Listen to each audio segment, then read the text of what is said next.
يا أبا عبد الله يا أبا عبد الله.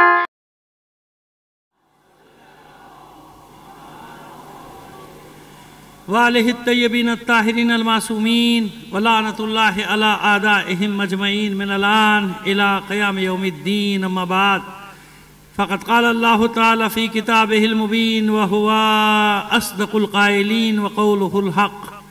بسم اللہ الرحمن الرحیم. یا ایہا الذین آمنوا اطیعوا اللہ واطیعوا الرسول واولی الامر منکم فإن تنازعتم فی شیء فردوہ الی اللہ والرسول. صلوات بھیجیے محمد آل محمد پر.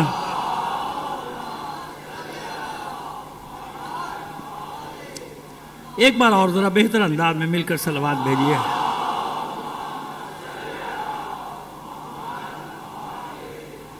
مومنین کرام، برسات کا موسم ہے اور ہم اکثر یہ دیکھتے ہیں کہ خوب موسلا دھار بارش ہوتی ہے نا، گھن گرج کے ساتھ، طوفانی بارش اس کو کہتے ہیں. آوازیں بھی کڑکتی ہوئی بجلیوں کی آوازیں یا بادلوں کے گرجنے کی آوازیں ہوتی نا بارش. پھر اس کے بعد یہ ہوتا ہے کہ ہلکی ہلکی پھوار پڑتی ہے.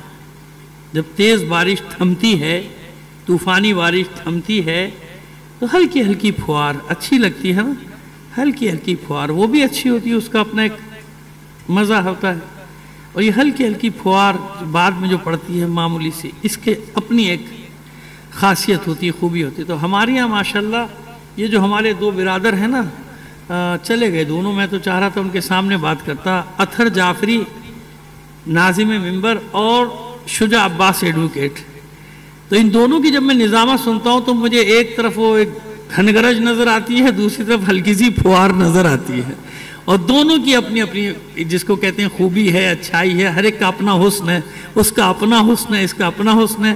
تو وہی میں دیکھ رہا تھا کہ ایک جناب گرجتی برستی بارش کے ساتھ جو ہے وہ اپنی نظامت کرتا ہے، دوسرا بالکل ہلکی پھوار آہستہ آہستہ جو پڑتی ہے بارش، اس پھوار کی مانند باتیں کرتا ہے. بہرحال پروردگار ان سب کو سلامت رکھیں، ان کی توفیقات میں اضافہ فرمائے. تمام مومنین کی صحت و سلامتی کے لیے مل کر بلند آواز سے ایک صلوات بھیج دیجیے گا محمد آل محمد پر. آئیے. یا ایھا الذین آمنوا اطیعوا اللہ واطیعوا الرسول. اے مومنو، اللہ کی اطاعت کرو اور رسول کی اطاعت کرو. اور اطیعوا الرسول کے ساتھ فوراً کیا ہے؟ یا ایھا الذین آمنوا اطیعوا اللہ واطیعوا الرسول واولی الامر منکم. اور جو تم میں صاحبان امر ہیں، جن کے پاس امر ہے. امر کا ہم نے بتا دیا کہ امر کیا ہے. امر ہے ارادہ ربی. ارادہ ربی کا نام ہے امر. جن کے پاس یہ امر ہے. ابھی کس کے پاس ہے امر؟ کہاں ہے امر؟ بھئی ہم کہہ رہے ہیں نا مولا عارفان، ہم کہہ رہے ہیں نا 12 امام. دوسرے پر تو حجت نہیں ہوتا. دوسرے پر حجت قائم کرنے کے لیے آپ کو دلیل لانی پڑے گی، اور دلیل بھی ایسی کہ وہ دلیل نہ ہو بلکہ برہان ہو. برہان یعنی دوسرے کی دلیل کو کاٹ دینے والی دلیل کو کہتے ہیں برہان. یعنی دوسروں کی جو دلیلیں ہوں، اس دلیل کو جو کاٹ دے اسے کہتے ہیں برہان. وہ ہوتی دلیل. برہان ہونا چاہیے آپ کے پاس، جب جا کے بات بنے گی. اس کے بعد بھی ضروری نہیں کہ مان لیا جائے. آج تک اتنی دلیلیں پیش کی، کس نے مانی؟ نہیں ماننے والے نہیں مانتے، نہ مانے. ہمارا کام یہ ہے کہ دلائل دیے جائیں. کس لیے دلائل دیے جائیں؟ کہ دوسرے مانے نہ مانے. ہمارے مومنین کے ہاتھ میں دلیلیں ہونی چاہیے. یعنی یقین کامل کے ساتھ اپنے عقیدے پر عمل کرے کہ میں جس عقیدے پر ہوں یہ بالکل سچا عقیدہ. میں جس عقیدے کی خاطر جانیں لٹا رہا ہوں، جان قربان کر رہا ہوں، جس عقیدے کی وجہ سے میں خطرات میں گھرا ہوا ہوں، جس عقیدے کی وجہ سے دنیا میری دشمن بنی ہوئی ہے، جس عقیدے کی وجہ سے مجھ پر حملے کیے جاتے ہیں، جس عقیدے کی وجہ سے قتل و غارت گری کی جاتی ہے، جس عقیدے کی وجہ سے ٹارگٹ کلنگ کی جاتی ہے، جس عقیدے کی وجہ سے ہم پر دھماکے کیے جاتے ہیں، تو یہ یقین ہونا چاہیے نا کہ وہ عقیدہ جو ہے وہ بالکل صحیح ہے، محکم ہے، اپنی جگہ پہ ایک اٹل حقیقت ہے. اچھا، پہلی بات تو یہ کہ دیکھیے آپ کا دشمن کیوں ہے سب، آپ نشانہ کیوں ہیں. سب سے بڑی دلیل یہ ہے کہ جب سارے اکٹھے ہو کر کسی کے خلاف آ جائیں تو سمجھ لیجیے کہ حق ادھر ہے. جدھر باطل کے تیر پڑ رہے ہیں مولا فرماتے ہیں دیکھو کہ باطل کے تیر کہاں جا رہے ہیں. باطل کے تیر جس پر پڑ رہے ہیں وہی حق ہے.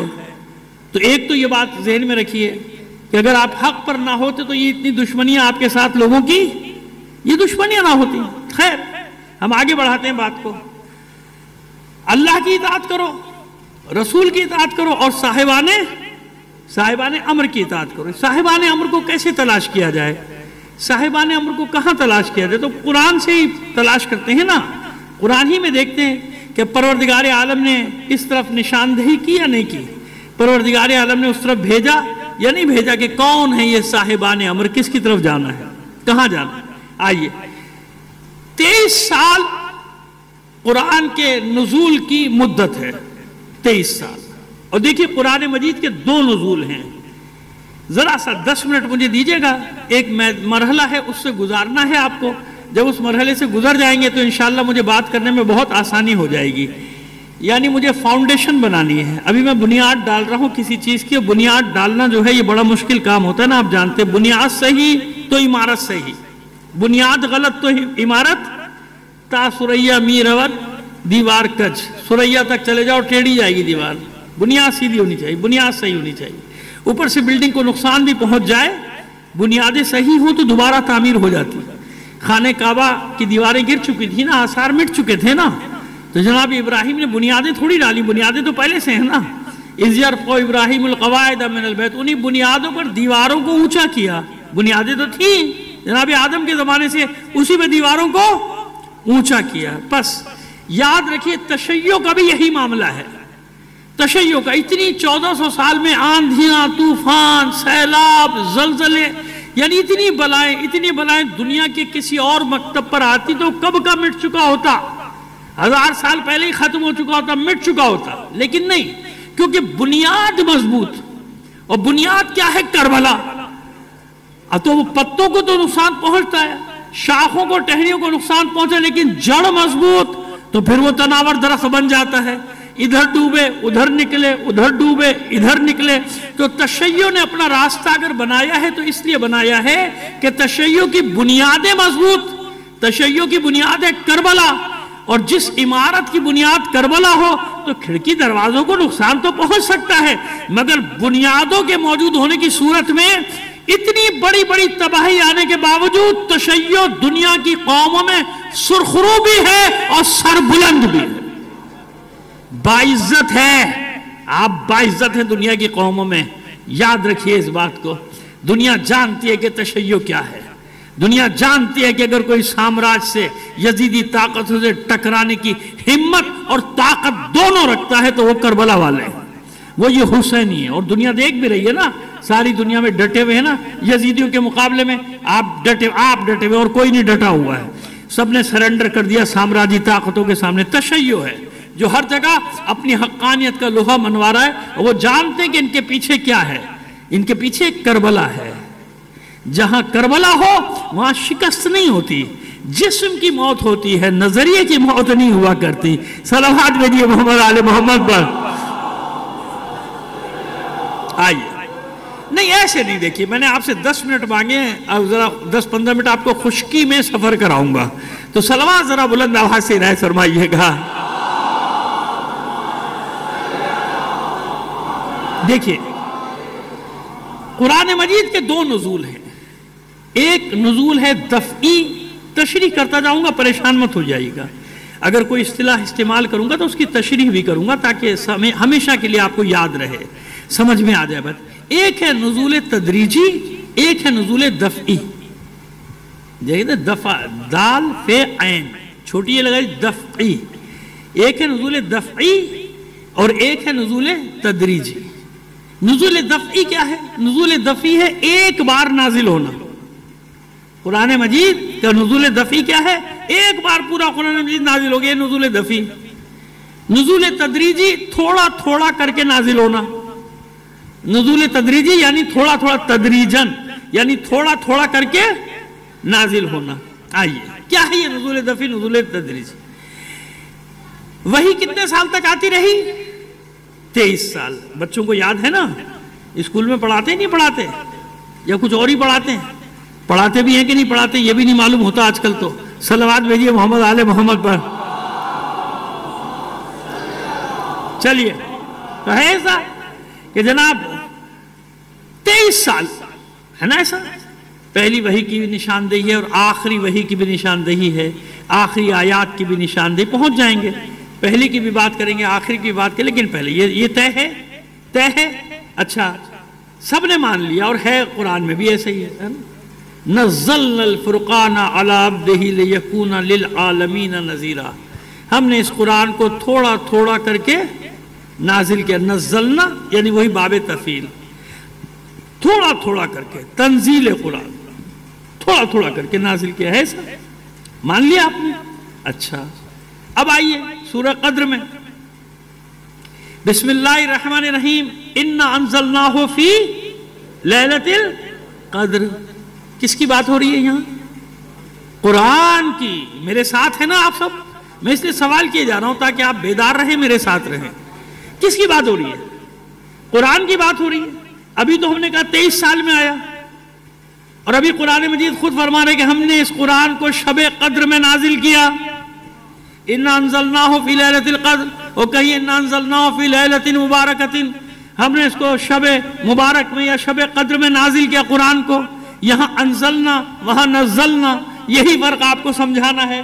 انزلنا کا معنی ہے ایک بار نازل ہوا، نزول دفعی، باب افعال کہتے ہیں عربی میں اس کو، چلیے نہ یاد رکھیے گا نحو کو، اتنا یاد رکھیے کہ انزلنا کا معنی کیا ہے؟ ایک بار نازل کر دیں، ایک بار۔ قرآن خود فرما رہا ہے کہ ہم نے ایک بار اس قرآن کو نازل کیا، اسے کہتے ہیں نزول دفعی۔ اور وہاں فرمایا جا رہا ہے نزلنا الفرقان، ہم نے قرآن کو تھوڑا تھوڑا کر کے نازل کیا 23 سال میں، ہے نا؟ ہر مقام کی وحی ہے کہ نہیں ہے؟ کہ نہیں ہے؟ غدیر کی وحی الگ، مباہلے کی الگ، گھر میں روزہ رکھیں تو الگ، سورہ دہر الگ، کوئی ابتر کہے تو الگ، ہے نا؟ کتنی آیات تو آپ جانتے ہیں کہ یہ فلاں مقام کی، فلاں مقام کی، فلاں مقام کی، کوئی حالت رکوع میں زکوٰۃ دے تو وہی الگ، شب ہجرت کے بستر پہ سوئے تو وہی الگ، ہے نا؟ ہے کہ نہیں؟ فلاں وقت یہ آیت، فلاں وقت یہ آیت، شب ہجرت میں یہ آیا، ذوالعشیرہ میں یہ آیا، ایسے ہی ہے نا؟ بدر میں یہ نازل ہوئی، احد میں یہ نازل ہوئی، خیبر میں یہ، خندق میں یہ، سب آپ کے سامنے ہے کہ نہیں ہے؟ تبوک میں یہ نازل ہوئی، فلاں موقع میں یہ نازل ہوئی، مسجد میں یہ نازل ہوئی، سفر میں یہ نازل ہوئی، غدیر میں یہ، مباہلے میں یہ، فتح مکہ کے وقت یہ، سب ہے کہ نہیں ہے؟ ہے۔ لیکن وہاں فرمایا جا رہا ہے کہ ہم نے ایک بار قرآن کو نازل کر دیا۔ آ گیا نا سوال؟ دو نزول ہو گئے نا؟ ایک قرآن مجید یہی فرما رہا ہے کہ نزول دفعی، ایک نزول تدریجی۔ کون اس مسئلے کو حل کرے گا؟ کون اس مسئلے کو حل کرے گا کہ نزول دفعی کیا ہے اور نزول تدریجی کیا؟ ایک بار آیا یا 23 سال میں آیا؟ کون حل کرے گا اس کو؟ اب دیکھیے ایک اور مسئلہ حل کرتے ہیں، خود بخود حل ہو جائے گا۔ جمع قرآن، کسی پہ تنقید نہیں کر رہے، اپنا نقطہ نظر پیش کر رہے ہیں، اور یہ ہم نے چینل پہ بھی پیش کیا تھا، پڑھا ہوا ہے سب کے سامنے کیا تھا، لائیو پروگرام میں کیا تھا پیش، کہ ہمیں حق ہے اپنا نقطہ نظر پیش کرنے کا۔ بھائی وہاں جو بیٹھے تھے علماء، انہوں نے اپنا نقطہ نظر پیش کیا جمع قرآن پہ۔ ان دونوں میں بھی آپس میں اختلاف تھا، ایک نے کہا پہلے دور میں جمع ہوا، دوسرے نے کہا تیسرے دور میں، اچھی خاصی بحث ہو رہی تھی۔ اب میری باری آئی تو میں نے کہا بھائی آپ نے اپنا نقطہ نظر پیش کر دیا اور آپ میں اختلاف ہے، دیکھ لیجئے، تو مجھے بھی حق ہے اپنا نقطہ نظر پیش کرنے کا۔ کہ بالکل حق ہے، عقلی بات ہے نا۔ جب آپ کا ایک نہیں ہو رہا، آپ دونوں میں اختلاف ہے، اور مجھے یقین ہے کہ وہاں تیسرا بیٹھا ہوتا تو وہ تیسری بات کرتا، چوتھا بیٹھا ہوتا تو چوتھی بات کرتا، پانچواں بیٹھا ہوتا تو پانچویں بات کرتا، تو میں نے کہا بھائی مجھے اختیار ہے نا، میرے پاس بھی تو ہے یہ حق کہ میں اپنا نقطہ نظر پیش کروں گا۔ بالکل، میں نے کہا بس میرا ایک سوال ہے، یہ آپ کے سامنے بھی رکھ رہے ہیں، علماء بیٹھے ہیں ان کے سامنے رکھ رہے ہیں، میرا ایک سوال ہے، جتنے بھی کاتبان وحی کے جمع قرآن کے بارے میں، جنہوں نے جمع قرآن کیا، جتنے جامع قرآن ہیں وہ سب مدینے کے ہیں۔ کہاں کے؟ جتنوں کے بھی نام ہیں، جناب زید کا نام ہو، جناب عبداللہ ابن مسعود کا نام ہو، جناب عبداللہ ابن عباس کا نام ہو، جت کے بھی نام ہیں، یہ سب نام کہاں کے؟ تو مدینے کے ہیں نا، مدینے کے۔ مدینے کے تو 10 سال ہیں۔ مدینے کے کتنے سال ہیں؟ بعثت کے 13 سال کے بعد 10 سال تو ہوئے نا، 10ویں ہجرت کے 10ویں سال تو آپ کا وصال ہو گیا، 10 ہی سال تو ہوئے نا، 10 سال ہیں۔ تو میں نے کہا یہاں جامع قرآن جتنے بھی ہیں یہ تو آپ مدینے کے لکھ رہے ہیں، 13 سال جو وہی مکے میں نازل ہوتی رہی وہاں وہ کون لکھتا تھا؟ دو جواب ہیں اس میں، ایک جمع قرآن اور ایک کاتب قرآن۔ بھئی آپ نے جتنے کاتبان وحی لکھے وہ مدینے کے ہیں، جتنے جامع قرآن لکھے وہ مدینے کے ہیں۔ 13 سال مکے میں وحی آئی کہ نہیں آئی؟ کسی نے کوئی نام پیش کیا؟ آج تک کسی نے کوئی نام نہیں دیا۔ تو یہی تو ہمارا سوال ہے کہ 13 سال کے تو بتائیے کہ 13 سال جب قرآن آتا رہا تو کون لکھتا تھا، کون جمع کرتا تھا؟ زبانیں خاموش ہو گئی، کیا بتاتے؟ تو میں نے کہا اب ہم سے سنیے، جب جواب نہیں ہے تو ہم سے سنیے۔ پورے مکے میں 17 آدمی لکھنا پڑھنا جانتے تھے، بس تحریر 17 افراد جانتے تھے۔ حضور کو الگ رکھیے، وہ عالم فی العالمین ہے، اس کا یہ مقایسہ نہیں کہ لکھنا جانتے تھے کہ نہیں لکھنا، یہ جاہلوں والی باتیں ہیں۔ سارے علوم حضور کے سامنے دست بستہ کھڑے ہیں نا، حضور کی ذات گرامی ان سے اس بحث سے بالا تر ہے کہ آپ لکھنا جانتے تھے کہ نہیں لکھنا۔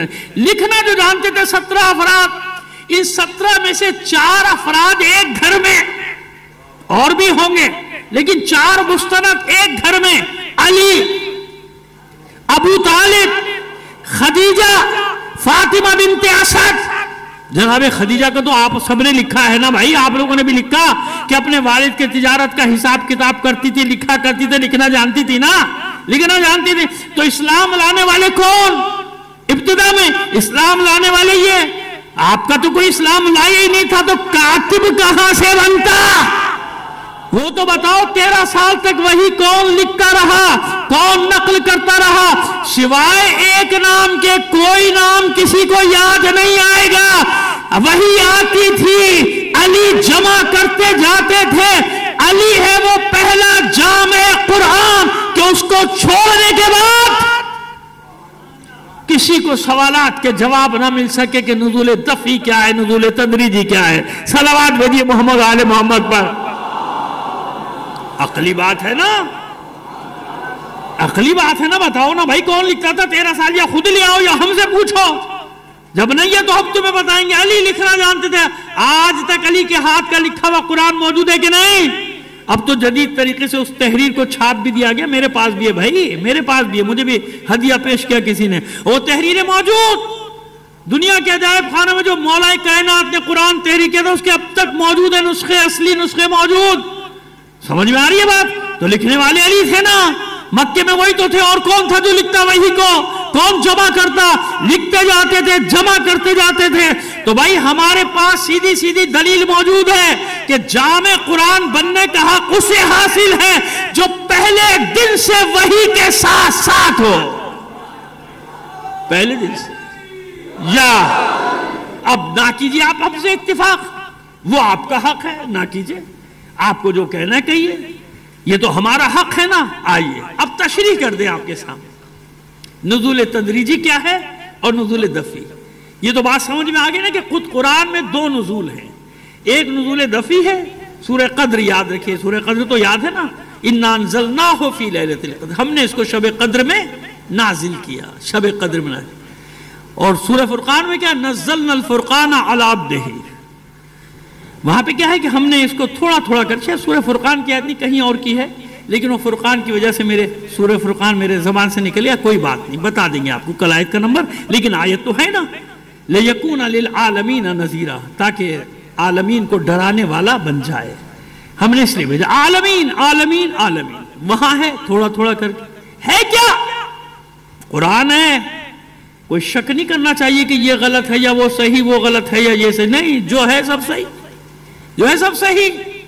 اب آئیے نزول دفعی۔ اچھا یہ بتائیے شب قدر حضور کے زمانے میں نہیں آئی کیا؟ آتی تھی نا، تو کوئی تو صحابہ فرماتے نا کہ فلاں سال کی شب قدر میں قرآن آیا تھا، آج تک کوئی گواہی ملی؟ نہیں ملی۔ یہی نہیں معلوم ہوا کہ شب قدر ہے کون سی آج تک، وہ تو اللہ کا حکم ہے، رسول کا حکم ہے کہ تلاش کرو ان میں، 19، 21، 23، 25، 27 میں تلاش کرو۔ ہم 23 کو اہمیت دیتے ہیں، ہمارے برادران 27 کو کوئی بات نہیں، مگر طے تو نہیں ہے نا، نہ 100% وہاں ہے، یاد رکھیے گا، نہ 100% یہاں ہے۔ ہم بھی روایات پہ بھروسہ کرتے ہیں، وہ بھی کوئی مسئلہ نہیں، آپ 19 کو منائیے، 21 کو منائیے، 23 کو، یعنی اعمال کی بات کر رہا ہوں کہ اعمال اب ہر رات میں کیجئے جتنا زیادہ کریں، لیکن اللہ کے رسول نے بتایا نہیں، تو کوئی ایک بھی گواہ نہیں ہے جو رسول کی زندگی میں ساتھی کہتا ہے کہ ہاں میں ساتھ تھا جب یہ پورا قرآن آیا، نہیں ہے نا۔ تو بس معلوم ہوا کہ شب قدر ضروری تو نہیں کہ یہاں کی ہو، یہاں کی ہوتی تو کوئی تو گواہ بنتا. اچھا گھر میں جو ہستیاں موجود تھی وہ گواہ بن جاتی کہ ہاں فلاں رات حضور ساری رات بیٹھے رہے اور قرآن آیا فلاں شب میں نازل ہوا، کوئی گواہ ہے؟ نہیں ہے. اِنَّا أَنزَلْنَاهُ فِي لَيْلَةِ الْقَدْرِ. اب یہ شب قدر کہاں کی ہے کسی کو نہیں معلوم. بس ہماری روایات جو ہیں وہی اس کے اوپر آخری دلیل ہے کہ یہ وہ وقت ہے کہ جب لوح محفوظ سے قلب رسول پہ ایک بار پورا قرآن منتقل ہوا. ابھی دلیل دیں گے، ابھی آپ کو دلیل دیتے ہیں. پورا قرآن لوح محفوظ سے قلب رسول میں منتقل ہوا کب؟ کچھ نہیں معلوم کب. جب نور خلق ہوا جب، اس کے بعد جب. لیکن اتنا میں ضرور جانتا ہوں کہ جب ایک ہستی خانہ کعبہ میں تشریف لائی اور رسول کی آغوش میں آئی تو رسول نے پہلا سوال یہ کیا تھا کہ علی کچھ سناؤ، علی کچھ سناؤ. تو کیا جواب دیا تھا اس بچے نے؟ اللہ کے رسول کہاں سے سناؤں؟ توریت سے، زبور سے، انجیل سے کہ قرآن سے. اس کا مطلب یہ ہوا کہ اس وقت بھی قلب معصوم میں قرآن موجود تھا.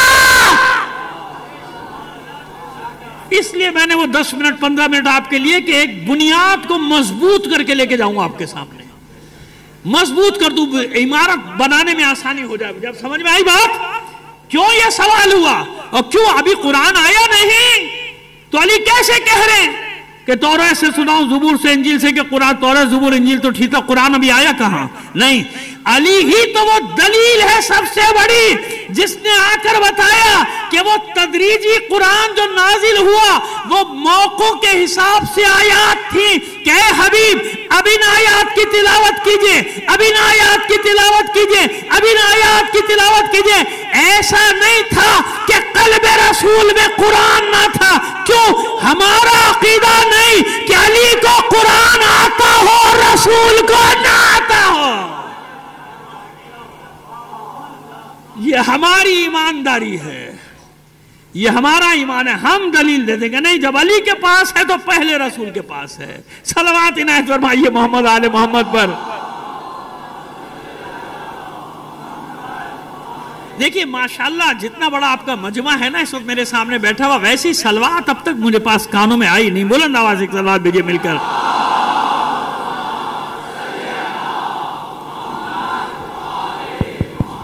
ذرا مل کے نعرہ تکبیر تھوڑا سا بولے یار، یہ بولنے کے ہی دن ہے. مل کے نعرہ رسالت.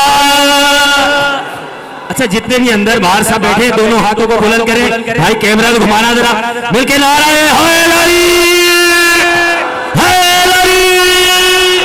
بر محمد و آل محمد بلندتر نعرہ صلوات. جزاک اللہ. اب بات واضح ہو گئی کہ نزول تدریجی کیا ہے، نزول دفعی کیا ہے. واضح ہو گیا آپ کے سامنے. اگر قرآن وہ ایک دفعہ آیا وہاں قلب رسول پہ کب مجھے نہیں معلوم، لیکن میں اتنا جانتا ہوں کہ جب علی دنیا میں آئے تو سورہ مومنون کی تلاوت کی تو ابھی قرآن آیا ہی نہیں تو تلاوت کہاں سے ہو گئی، کیسے ہو گئی؟ اس کا مطلب یہ ہے وہ نزول دفعی کہ وہاں کہاں شب قدر کچھ نہیں معلوم. لوح محفوظ سے سب سے پہلے منتقل ہوا قلب رسول پہ. امین ہے، امین جیسا آیا ویسا پہنچائے گا. امین ہے، جیسا آیا ویسا علی کو منتقل کیا. امین ہے، امین. اسی لئے مولا فرماتے ہیں جیسا آتا تھا ویسے ہی علم اللہ کا رسول مجھے منتقل کرتا تھا کیونکہ امین ہے. اپنے بعد اسی کو دے گا جو اس جیسا امین ہوگا. ورنہ اور کوئی دعویٰ کر دیتا نا. کسی نے دعویٰ کیا؟ کسی نے دعویٰ نہیں کیا. یہ نزول دفعی. اب کہاں جائیں جب قرآن موجود قلب رسول میں. پہلے اس بات کو ایک کو مکمل کرنے چلیے. اب نزول تدریجی کیا تھا؟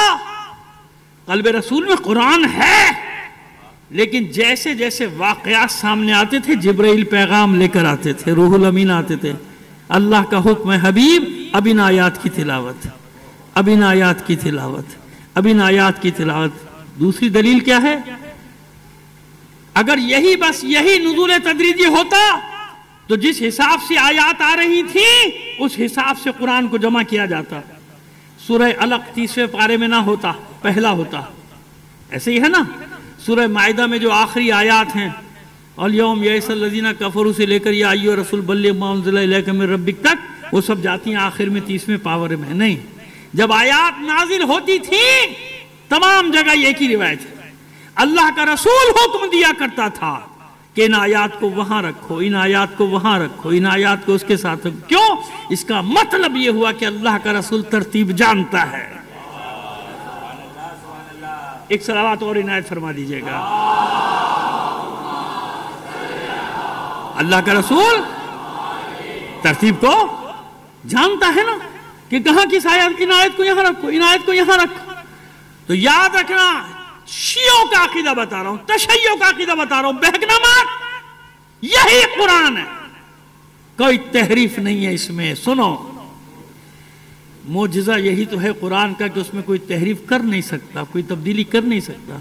اگر قرآن میں بھی کوئی تبدیلی ہو جائے تو وہ معجزہ کہاں رہا وہ.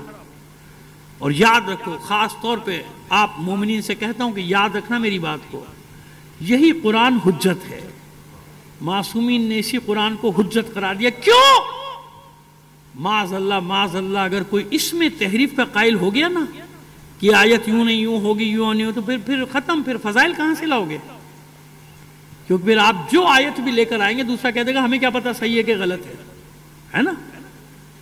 یہی قرآن قصیدہ ہے آل رسول کا، یہی قرآن منقبت ہے اہل بیت کی، یہی قرآن حمد ہے خدا کی، یہی قرآن نعت ہے پیغمبر ختمی مرتبت کی. یاد رکھنا یہی قرآن، ورنہ پھر حجت سے ساقط ہو جائے گا.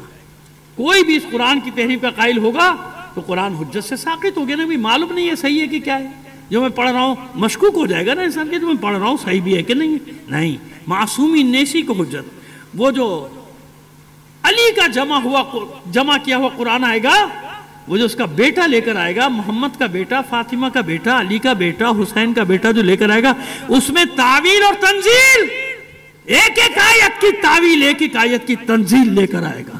یہ آیت کس کے لیے تھی؟ سورہ منافقون کس کے لیے آیا؟ سورہ مومنون کس کے لیے آیا؟ سورہ کافرون کس کے لیے آیا؟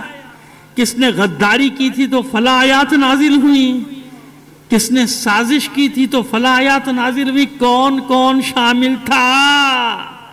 جب حضور پہ حملہ کیا ہے، کوشش کی حملہ کرنے کی، تو کون کون تھا؟ جن کے نام بتا دیے گئے تھے. حذیفہ یمانی کو بتائے تھے نا، منافقین کے نام سب جانتے ہیں، اللہ کے رسول نے بتا دی. اور یہ بھی تاکید کر دی تھی کسی کو بتانا نہیں. حذیفہ یمانی کسی کو نہیں بتاتے. لوگ قریدہ کرتے تھے، ان کو قریدہ کرتے تھے. وہ میرا نام ہے نہیں، یہ بتا دو، بھئی بتا دو ہے یا نہیں. آپ مسکرا کے خاموش ہو جاتے. اللہ کے رسول نے امین بنایا تھا تو ایسے تو نہیں بنایا تھا امین. جانتے تھے کہ اس میں صلاحیت ہے، امانت ہے، نہیں بتاتے. لیکن پھر بھی ہوشیار تھے لوگ. جانتے ہیں کیسے پہچانتے تھے کون منافق ہے کون مومن ہے؟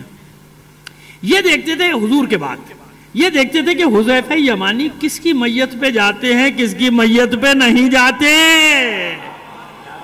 بس اس سے زیادہ بات کروں گا میرے بالوں پر جلنا شروع ہو جائیں گے، اس سے آگے کی بات نہیں کروں گا. تو حذیفہ یمانی کو دیکھا کرتے تھے کس کی میت پہ جا رہے ہیں، کس کے جنازے پہ جا رہے ہیں، کس کے جنازے پہ نہیں جا رہے. خیر، آئیے یہ پورا مقدمہ بنانے کے بعد عرض کرتے ہیں، جب قرآن موجود ہے تو ہر شے کا علم موجود ہے کہ نہیں ہے نا. کل ہی تو عرض کیا آپ کی خدمت میں کہ ہر شے کے علم کو اللہ نے اس قرآن میں اولین و آخرین کے علم کو جمع کر دیا. قیامت تک کی خبروں تک اس میں جمع ہے. کون نکالے گا، کون بتائے گا؟ ہر شے ہے نا. اور یہ بھی شاید کل یہاں یا کہیں اور عرض کیا تھا، معاف کر دیجئے گا ایک جملہ تکرار اگر ہو جائے، مجھے یاد نہیں آ رہا، 3 بجے سے پڑھو نہیں ذہن میں رہتا کہا کیا پڑھا تھا. الگ الگ حالانکہ سب جگہ کے مضمون ہے، لیکن پھر بھی ایک جملہ عرض کرنا چاہ رہا ہوں کہ آپ دیکھیں نا، ہر شے کا ذکر، اولین آخرین کا ذکر اس میں ہے نا. ایسا تو نہیں ہو سکتا کہ اللہ کتاب بھیج دے اور یہ کہہ کر بھیجے کہ اس میں سب کچھ ہے، اولین آخرین کا علم ہے، اور جسے بھیج رہا ہے، جسے دے رہا ہے، اس کو بتائے نہیں. ہو سکتا ہے بورڈ والے ہمارے نصاب کے لیے، بچوں کے نصاب کے لیے، میٹرک کے لیے، انٹر کے لیے کتاب بھیج دیں اور استاد کو نہیں بتائیں؟ کہ بھائی اس میں کیا ہے کیا نہیں ہے، بھیج دیں استاد بیچارہ پریشان، کیا کروں بھائی، کہاں سے پڑھاؤں، کدھر سے لاؤں؟ کیونکہ ماشاءاللہ آپ جانتے ہیں نا ہمارے یہاں پہلے 5 سال میں نصاب بدلا جاتا تھا، پھر 3 سال میں بدلا جانے لگا، پھر 1 سال میں بدلا جانے لگا، اب تو مہینوں کے حساب سے بدلا جاتا ہے، پتہ ہی نہیں چلتا۔ اور نصاب بھی کوئی ایک نہیں نا، ماشاءاللہ 150 قسم کے نصاب چل رہے ہیں، پتہ نہیں چل رہا کہ بھیا ہو کیا رہا ہے اس ملک میں، کتنی قسم کی تعلیمات چل رہی ہیں۔ 10 روپے والی الگ تعلیم ہے، 100 روپے والی الگ ہے، 500 والی الگ ہے، 1000 والی الگ ہے، 3000 والی الگ ہے، 3 لاکھ مہینے تک کی تعلیم ہے۔ میں آپ سے صحیح کہہ رہا ہوں، ممبر پہ بیٹھا ہوں، ہاں میں بتا رہا ہوں آپ سے 3 لاکھ روپے مہینے کے۔ اب آپ مجھے بتائیے کیا کرے انسان، کہاں جائے، اپنے بچوں کو لے کے کہاں جائے اس معاشرے میں؟ تو وہ ایسے بدلتے کورس بھی، نصاب بدل، جس کی جو مرضی پڑھا رہا ہے، آپ ایک نصاب بنا لیجئے، پڑھائیے، کوئی نہیں پوچھے گا آپ سے۔ وہ اس کو جو چیک کرنے والے وہ خود ہی جاہل بیٹھے، وہ کیا پڑھیں گے، ان کو کیا پتا کیا لکھا ہوا ہے۔ وہ والا کیس ہے، ہم نے بچپن میں سنا کرتے تھے نا، محمود غزنوی والا قصہ سنا ہے نا، وہ والا کیس ہے ہمارے یہاں آج تک وہی چل رہا ہے۔ حالانکہ 60-65 میں وہ لکھا تھا ابن انشا نے وہ واقعہ، یعنی اس وقت یہ حال تھا کہ استاد کو نہیں پتا تھا کہ سومناتھ کا مندر آخر توڑا کس نے، وہ تو سزا دینے کو تیار ہو گیا۔ بورڈ نے بھی اس کو لکھ دیا کہ دیکھ بھائی، سومناتھ کا مندر جس نے بھی توڑا ہے، پیسے تیری تنخواہ سے کاٹوں گا۔ یہ ابن انشا نے اردو کی آخری کتاب میں لکھا ہے۔ اور اپنے بچوں کو نصیحت کرتا ہوں، بیٹا اردو ادب سے دور مت ہونا، اردو ادب پڑھا کرو، اخبار پڑھا کرو، بے شک جھوٹا اخبار ہے لیکن عادت ڈالو، پڑھنے کی عادت ڈالو میرے بچوں، پڑھنے کی عادت ڈالو۔ یہ موبائل میں علم نہیں ہے، یہ 2 نمبر وسیلہ ہے، کام کی چیز ہے۔ میں بھی رکھتا ہوں کو علم کتاب، آخر میں کتاب بچے گی، کچھ نہیں بچے گا۔ وہ ایک انگوٹھا رکھیں گے، سب ڈیلیٹ، تم جاہل ہو جاؤ گے، وائرس آئے گا، سب ختم، کیونکہ کچھ بھی 2 کا پاڑا بھی نہیں آتا، کیونکہ ضرب تقسیم بھی اس پہ کرتا تھا، موبائل پہ ٹک ٹک ٹک ٹک کر کے کرتا تھا۔ ہمیں تو پہاڑے یاد کرائے جاتے تھے نا، آج تک ہمیں ٹیبلز جس کو آپ کہتے ہیں، وہ اردو کے پہاڑے یاد کرائے تھے، انگلش کی ٹیبلز یاد تھے۔ اب تو بچہ ہاں اتنے ہیں یہ دیکھ لیں، جب اس میں وائرس آئے گا تو کیا کرے گا؟ جب وہ پوری دنیا کا سسٹم جام کر دیں گے، سیٹلائٹ کے ذریعے سے جاہل بنا دیں گے۔ اس لیے کتاب نصیحت کرتا ہوں بچوں کو، جوانوں، کتاب سے دوستی کرو، کتابیں پڑھا کرو، تاریخی کتابیں پڑھا کرو، تاریخی ناولز پڑھا کرو، دنیا کی تحریکوں کے بارے میں پڑھا کرو، تمہارا ویژن بنے گا، ویژن، جاہل نہ رہ جاؤ۔ علی کے چاہنے والوں کے بچوں، شیعوں کے بچوں، علم تمہاری میراث ہے، کسی اور کی نہیں ہے۔ جاہل نہ بنو، جاہل نہ بنو۔ حسین کو پڑھا لکھا ماتمی چاہیے، حسین کو پڑھا لکھا شیعہ چاہیے۔ حسین اپنے چاہنے والوں کو جاہل نہیں دیکھنا چاہتا، کوئی معصوم اپنے چاہنے والوں کو جاہل نہیں دیکھنا چاہتا، کوئی امام اپنے چاہنے والوں کے بچوں کو جاہل نہیں دیکھنا۔ سب علم علم علم علم میراث ہے تمہاری، پڑھا کرو میرے بچوں، پڑھا کرو، محنت کر کے پڑھا کرو۔ پروردگار تم سب کی توفیقات میں اضافہ فرمائے۔ صلوات بھیجیے محمد اور آل محمد پر۔ سمجھ میں آئے؟ تو ایسا تو نہیں ہو سکتا کہ کتاب بھیج دے معلم نہ بھیجے، یہ کیسے ہوگا؟ ایسا تو نہیں ہے، اور قرآن میں بھی ایسا نہیں ہے۔ قد جاءکم من اللہ نور و کتاب مبین، اللہ کی طرف سے ایک چیز تھوڑی آئی ہے، کتاب آیا ہے اور نور، کیونکہ روشنی کے بغیر پڑھو گے کیسے کتاب؟ پڑھ سکتے ہو؟ اندھیرے میں کتاب پڑھ کے بتا دو مجھے، لائٹیں بند کر دو ساری، پڑھ کے بتا دو مجھے۔ نور ضرورت ہے نا، روشنی ضرورت ہے کہ نہیں ہے؟ یہ ظاہری طور معنی کر رہا ہوں، باطنی معنی تو اور کچھ ہے، لیکن ظاہری طور پہ بھی بتایا، اندھیرے میں پڑھ لیں گے، نہیں پڑھ سکتے نا۔ نور نور تو اللہ نے نور بھیجا کہ نہیں؟ کہتے ہیں یہ نور نبی کی ذات ہے۔ او بھائی، بے شک نبی بھی نور ہے، لیکن یہاں تو خود رسول سے ہی تو فرمایا جا رہا ہے کہ آپ کے پاس بھیجیں، یعنی رسول الگ، کتاب اور نور۔ قد جاءکم من اللہ، اللہ کی طرف سے آپ کے لیے آئے ہیں 2 چیزیں، ایک آئی ہے کتاب اور ایک آیا ہے نور۔ کیوں؟ دیکھیے، اگر یہاں پہ حضور مراد، میں نے کیا عرض کیا کہ حضور بھی نور ہے نا، وہ الگ ابجاد، وہ بحث نہیں ہے۔ یہاں پہ کیا مراد ہے؟ دیکھیے، اگر یہاں نور اور کتاب سے مراد ہے کتاب اور پیغمبر، تو پیغمبر نے پردہ فرما لیا، پردہ فرما لیا نا، کتاب رہ گئی۔ اللہ نے بھیجی 2 چیزیں، ایک اٹھا لی ایک چھوڑ دی، یہ کیسے ہوا بھائی؟ یہ کیسے ہوا؟ اللہ نے 2 وہ فرما رہے قیامت تک کے لیے آئے تھے نا، قد جاءکم من اللہ نور و کتاب مبین، نور بھیجا اور کتاب بھیجی، تو نور تو چلا گیا، اگر پیغمبر کی ذات کی رہے تو سامنے سے ہٹ گیا، اب کیا ہوگا بھائی؟ کتاب تو ہے، معلم نہیں ہے، تو ایسا ہو سکتا ہے قانون ایسا ہوگا جیسے میں نے بھی مثال دی، کیسے ہو سکتا ہے کہ کتاب ہو اور معلم نہ ہو سکتا ہے؟ بس کیا مطلب؟ حضور کے پردہ فرمانے نے یہ بتایا کہ کتاب الگ ہے، نور الگ ہے۔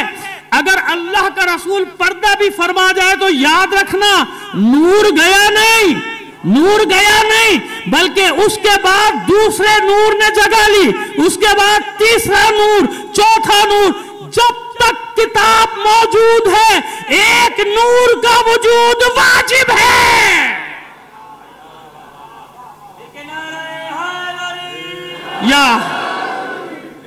جب تک کتاب موجود، نور کا وجود، یعنی معلم کے بغیر کیسے پڑھو گے کتاب؟ وَلِكُلِّ قَوْمٍ ہاد جو کہا جا رہا ہے کہ ہر قوم کے لیے ہادی ہے، رہنما ہے، تو ایک معلم کا وجود ضروری ہے کہ نہیں ہے؟ وہ معلم سامنے ہو یا پردے میں ہو، اس کی ذمہ داری ہے کہ قرآن کے رازوں سے پردے اٹھائے گا، ہر زمانے میں قرآن کی تفسیر کرے گا، ہر زمانے میں بتائے گا۔ لہذا بس جب ہر شے کا علم موجود، تو اب دیکھو کس میں یہ صلاحیت ہے جو قرآن کی آیات کو ان کے مواقع پر، ان کے مواضع پر رکھتا ہے اور بات کرتا ہے۔ کون ہے وہ شخص رسول کے بعد؟ کس کی طرف رجوع کیا جائے؟ وہ پتہ نہیں، آپس میں بیٹھ جائیں گے، میٹنگ کر کے بنا لیں گے۔ عجیب ہے، ایسی چھوڑ کے چلا گیا اللہ کا رسول لاوارث۔ کسی نبی نے تو چھوڑا نہیں لاوارث، حالانکہ کسی نبی کی شریعت آگے نہیں چلی، مگر پھر بھی وارث کے بغیر نہیں گیا۔ جانتے نا، یہ میں کئی بار چیلنج کر چکا ہوں لوگوں کو کہ بتا دو، جو مجھ سے پوچھے گا بتا دوں گا، کوئی نبی دنیا سے نہیں گیا جب تک اس نے اپنا وارث نہیں بنایا۔ ہر نبی نے وارث بنایا۔ اور پھر لوگ کہتے ہیں کہ ورثہ نہیں ہوتا، تو قرآن کی تردید کر رہے ہو بھائی۔ قرآن کہہ رہا ہے وارث، قرآن بنا رہا ہے وارث، انبیاء کا وارث، داؤد کا وارث، زکریا کا وارث، قرآن بتا رہا ہے وارث وارث وارث۔ انبیاء کی دعائیں بتا رہا ہے پروردگار مجھے وارث دے دے۔ عجیب ہے، بہرحال جو آپ کی مرضی، ہم کیا کہہ سکتے ہیں؟ ہم تو اشارے ہی کر سکتے ہیں، اور کیا کہہ سکتے ہیں؟ ہمارے لوگ تو ماشاءاللہ سبھی جانتے ہیں، خدا کا شکر ہے، لیکن ہم تو اشارہ کر سکتے ہیں۔ چلیے بات کو آگے بڑھائیں۔ تو کوئی تو ہوگا بھائی، جب کوئی نہیں جا رہا بغیر وارث کے، جبکہ اس کی شریعت کو ختم ہونا ہے، ختم ہوگی تھوڑے سے بات۔ تو جس شریعت کو قیامت تک باقی رہنا ہے وہ بغیر وارث کے چلا گیا۔ اچھا، یہ ہمت کسی میں نہیں کہ صاف صاف کہتے کہ نہیں فلاں، یہ بھی نہیں کہتے، ڈرتے، تو جانتے ہیں کہ کوئی دلیل نہیں ہے، کوئی دلیل، ضد میں کہتے ہیں، وہ آپ کو جلانے کے لیے کہتے ہیں، کہتے رہیں، ہم جانتے ہیں نا، ہم جانتے ہیں دلیل کہیں ہے، کوئی دلیل ہے ہی نہیں کسی کے پاس۔ بس کیا کریں گے بھائی؟ کہہ دیں گے نہیں کسی کو نہیں بنایا، کسی کو نہیں، یہ نہیں کہتے فلاں، نا، اشاروں کے نام میں بات کر لیں گے۔ ان کے جو جاہل ہیں وہ یہ باتیں کر لیتے ہیں، لیکن پڑھا لکھا آدمی جانتا ہے کہ اللہ کے رسول، اور جو واقعی پڑھا لکھا ہے، حقیقی پڑھا لکھا ہے، وہ سر جھکا کے اعتراف کرتا ہے کہ نہیں گئے نہیں، اللہ کا رسول گیا نہیں۔ کیوں؟ واجب ہے، قیامت تک یہ آیت کہہ رہی ہے کہ اطاعت واجب ہے، رسول کی اطاعت واجب ہے، اولی الامر کی اطاعت واجب ہے۔ اس لیے اللہ کا رسول پردہ فرما ہی نہیں سکتا جب تک اپنے بعد والے اولی الامر کی طرف نشاندہی نہ کر دے کہ میرے بعد اس کی اطاعت واجب ہر مومن پر اور ہر مومنہ پر، ہر مومن پر اور ہر مومنہ پر اس کی اطاعت واجب ہے۔ کتنے مقامات پہ علی نے اپنے اختیارات کو استعمال کرنے کی طرف اشارہ کیا تو لوگ میدان چھوڑ کر چلے گئے تھے، ہے نا؟ علی نے کہہ دیا تھا میں وہ اختیار مجبوراً استعمال کر لوں گا جو اللہ کا رسول مجھے دے کر گیا ہے۔ تو دنیا مانے نہ مانے، جس سے کہا تھا وہ سمجھ گئے تھے کہ یہ اختیار علی کے پاس ہے، میدان سے چلو۔ صلوات بھیجیے محمد آل محمد پر۔ بس آج یہاں تک، بھول بھی جاؤں تو مجھے کل یاد دلا دینا۔ کوئی 3-4 جگہ جاتے ہیں دن بھر، الگ کوئی اور مصروفیات ہوتی ہیں دوسری، تو بھول جاتے ہیں کہ کل کہاں پہ ختم کیا تھا۔ بڑھاپا بھی آ گیا نا، تو آدمی بھول جاتا ہے، تو وہ ذرا سا یاد دلا دیجیے گا، کیونکہ یہاں سے مجھے شروع کرنا ہے نا، جہاں میں نے ختم کیا ہے یہ بات کو، غدیر خم کے کونے پر لا کے۔ اور وہ اختیارات جو اولی الامر کے اختیارات ہیں دے کر گئے. یہ میں جناب موسیٰ کے کچھ واقعات بیان کرنا چاہ رہا تھا لیکن گھڑی آپ کی تیز چل رہی ہے آج، اس کو ذرا کل ٹھیک کرائیے. صلوات بھیجیے محمد آل محمد پر.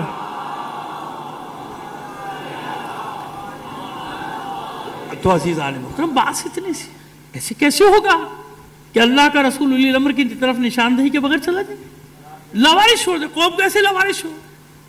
ایسا ہو سکتا ہے کہ نبی دنیا سے جا رہا ہے، آخری شریعت ہے، آخری دین ہے، آخری کتاب ہے اللہ کی، اور یوں چھوڑ دے گا آپس میں فیصلہ کر لینا، میٹنگ کر لینا، میٹنگ کر کے بنا لینا جس کو بنانا ہو؟ نہیں، اللہ کی ذمہ داری ہے. رسول بھی نہیں بناتا، رسول کب بناتا ہے؟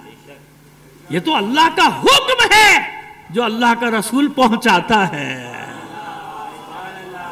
آپ کہیں گے اپنی مرضی سے، اللہ کے رسول نے اپنی مرضی سے بنایا علی کو مولا، اپنی مرضی ہے رسول. نہیں، ایسا حکم نہیں ہے یہ کہ اپنی مرضی سے اللہ کا رسول بن. نہیں، اللہ کا رسول اعلان کر رہا ہے کہ یہ اللہ کا حکم ہے، جس نے مجھے رسالت پہ مبعوث کیا ہے، یہ اس کا حکم ہے کہ اگر علی کی ولایت کا اعلان نہ کیا تو کار رسالت ہی انجام نہیں دیا.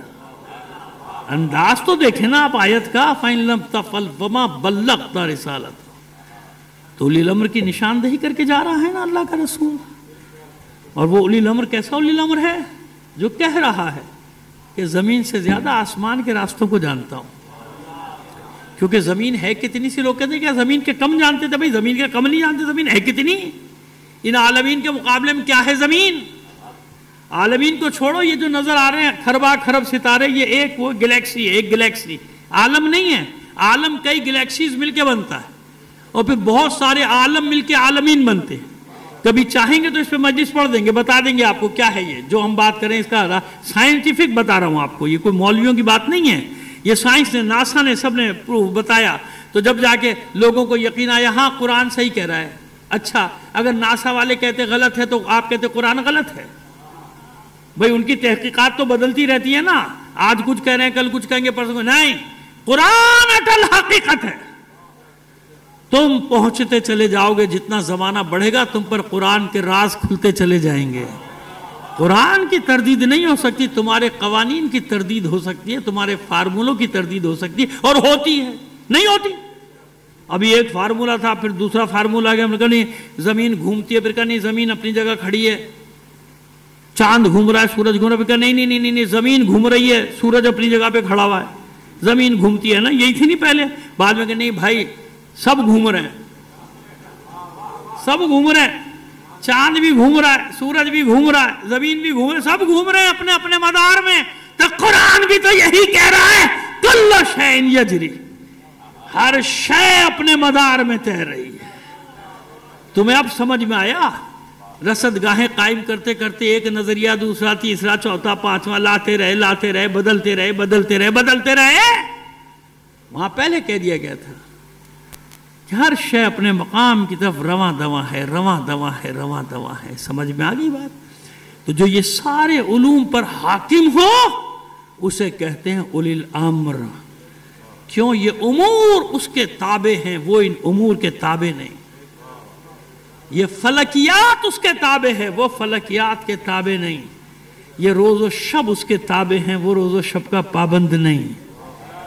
یہ شمس و قمر اس کے تابع ہیں، وہ شمس و قمر کا تابع نہیں. سمجھ میں آ رہی ہے؟ اشارے سمجھ رہے ہیں نا؟ یہ ہیں جس کو آپ کہتے ہیں معجزات. کیونکہ ہمارے لیے تو معجزہ عاجز ہے نا ہم، اس کے لیے، اس ہستی کے لیے معجزہ نہیں، ہمارے لیے معجزہ ہے. وہ تو ان پر حاکم ہے، وہ اولی الامر ہے.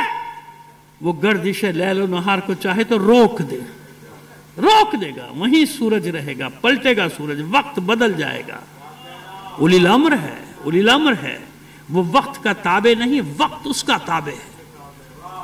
وقت اس کا تابع کیونکہ اولی الامر ہے. اور تشریح کریں گے کل، بس یہاں تک رکھ.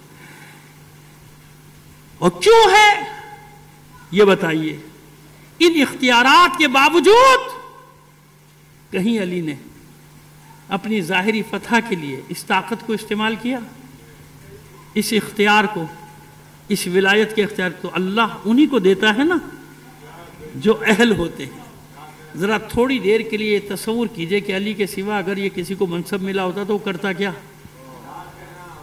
جس کو تھوڑے تھوڑے سے منصب ملے تھے اس نے تباہی پھیر دی دنیا میں. بھئی اپنی بات کر لیجئے, آپ یہاں کی بات کر لیجئے. معلوم ہے کہ تھوڑے دن کی چاندنی ہے, لیکن تھوڑے دن میں اپنی اوقات بھول جاتا ہے. اس کو مار, اس کو پکڑ, اس کو دھاڑ, سب چل رہا ہے نہیں چل رہا, تھوڑے دن بعد خود کی منڈیا بھی لٹکی بھی ہوتی ہے نا. تو تھوڑا سا اختیار ملے تو اوقات سے باہر فرعون بن جائے گا, نمرود بن جائے گا, ابن زیاد کا لشکر بن جائے گا. تو اللہ یہ دکھا رہا ہے کہ دیکھو ان کو ذرا ذرا سا اختیار دیا تو یہ اپنی اوقات بھول گئے, ظلم کرنے لگے اپنے ہی جیسے لوگوں پہ. اور ان کو اختیار دیا تو اختیار کے باوجود علی اصغر کے لاشے کو اٹھانا ہر ایک کے بس کی بات نہیں ہے. جب آئے گی شہادت کی مخصوص تاریخیں جو آپ نے مقرر کی ہیں وہ تو پڑھیں گے, لیکن اب نام نکل گیا زبان سے تو ایک جملہ ضرور کہیں گے. علی اکبر کا لاشا اٹھانا بڑا سخت تھا, ہے نا, بتائیں گے جب شہادت, لیکن اٹھا لیا بچوں کی مدد سے. لے آئے نا خیمے میں. 6 ماہ کے بچے کے لاشے کی وہ طاقت تھی کہ حسین نے گود میں تو اٹھا لیا تھا, خیمے تک جا نہیں پا رہے تھے. جاتے تھے پلٹتے تھے, جاتے تھے پلٹتے. وہ جو عاشور کی صبح آپ عمل انجام دیتے ہیں نا, رضن بقضاہی انا للہ و انا الیہ راجعون, رضن بقضاہی و تسلیما لامرہ. ہے نا اختیار, ہے اختیار حسین کے پاس, لیکن استعمال کیا. سکینہ پانی طلب کرے, حسین ٹھوکر مارے, کیا چشمہ جاری نہیں ہو سکتا؟ ہو سکتا ہے نا. لیکن اختیار جانتے ہیں کہ اللہ نے کیوں دیا ہے. اولی الامر ہے نا, تو بچی سے یہی کہہ دے گا کہ بیٹا پانی تو ہے, لیکن یہ خیال رکھنا کہ علی اصغر پیاسا گیا ہے. کربلا کی تاریخ پہ ایک نشان آ جائے گا کہ ایک بچی تھی جو پیاس کو برداشت نہ کر سکی. بچی پیچھے ہٹ گئی تھی نا کہ بابا اب کسی سے پانی نہیں مانگو, اب کسی سے پانی نہیں مانگو. کہتے ہیں کہ پانی بہت بڑا مسئلہ ہے کربلا میں, یقیناً ہے. یہ تو ان معصوم بچوں سے پوچھو نا جو شب عاشور صدائیں بلند کر رہے تھے, الاتش الاتش الاتش. ایسے ہی ہے نا. ان بچوں کی صدائیں سن کر عمر سعد کے لشکر کے ایک خیمے میں انقلاب برپا ہو گیا. ایک خیمے میں, بس سب میں نہیں. وہ خیمہ کس کا ہے؟ ہر کا. ہر کون؟ جس کو حکم دیا گیا تھا کہ اپنے لشکر کو لے کے کئی سرحدوں پہ تھا, حکم ہے کہ وہاں سے نکلو, جاؤ راستے میں مکے سے کوفے کی طرف آ رہے ہیں حسین ابن علی, جہاں پاؤ روک دو ان کا راستہ, روک دو ان کو. یہ اپنا لشکر لے کے دوڑا, دن رات ایک کرتا ہوا, پہاڑ صحرا سب کرتا, پہنچ گیا آخر. ان لوگ اس زمانے میں ایک مخبروں کا نظام ہوتا تھا, خبریں ملتی رہی کہاں کہاں کہاں ہیں, پہنچ گیا. لیکن جب پہنچا تو کوئی بات کرنے کے قابل نہیں ہے نا, کیونکہ پورا لشکر پیاسا, حیوان پیاسا. میں پوری ذمہ داری سے آپ سے پڑھ رہا ہوں یہ والا واقعہ. میں آج بھی اپنی دل کی تسلی کے لیے میں دیکھ کر آیا کہ ہاں یہ واقعہ ایسا ہے, ہر جگہ موجود ہے یا نہیں. تو حسین نے 3-4 جگہ سے راستے میں پانی بھرا تھا. اب دیکھیے حسین کی حکمت عملی. جب مکے سے نکلے تھے نا 3-4 مقامات کا, حیران بھی تھے سب کہ ہر جگہ سے پانی کیوں لیتے ہیں مولانا, ایکسٹرا پانی اور لے لو, پانی اور لے لو, اور مشق زر, اور جو برتن ہیں وہ بھی بھر لو, اور جو ڈرم ہوتے تھے پانی کے اس زمانے اور ڈرم بھر لو, اور ڈرم بھر لو. حیران ہوتے. لیکن حسین تو جانتے تھے نا کہ ایسا نہ ہو میرے مہمانوں کے لیے پانی کم پڑ جائے, اپنے لیے نہیں, جمع کر. منزل ذی حسم کے مقام پر ہر پہنچا ہے تو کیسا روکنا, کیا بات ہے, حالت ہے. جاں بلا فرزند رسول, جان تو بچائیں ہماری, پیاس سے مت. حسین نے حکم دیا جاؤ مشکزوں کے منہ کھولو, ان سب کو پانی پلاؤ. تو بڑے بڑے برتن, تسلے ٹائپ کے جس کو کہتے ہیں, آفتابے یا اور جو ان کے نام ہیں, اور بڑی بڑی سینیاں پانیوں کی بھری گئیں, میٹھا پانی. اور کہتے ہیں کہ پانی کیونکہ کھارا ہوتا تھا نا, پانی کو میٹھا کرنے کے لیے کھجوریں ڈالی جاتی تھیں. وہ کھجوریں نیچے بیٹھ جاتی تھیں تو پانی میٹھا ہو جاتا تھا. اس طرح پانی کو میٹھا کیا جاتا تھا اس زمان. وہ میٹھا پانی کھجوروں سے میٹھا کیا, ان کو پلایا, جان میں جان. حسین نے دیکھا کہ حیوان زبانیں باہر لٹک رہی ہیں پیاس. وہ اپنی پیاس بجھانے میں لگے, انہیں جانوروں کی کیا پرواہ.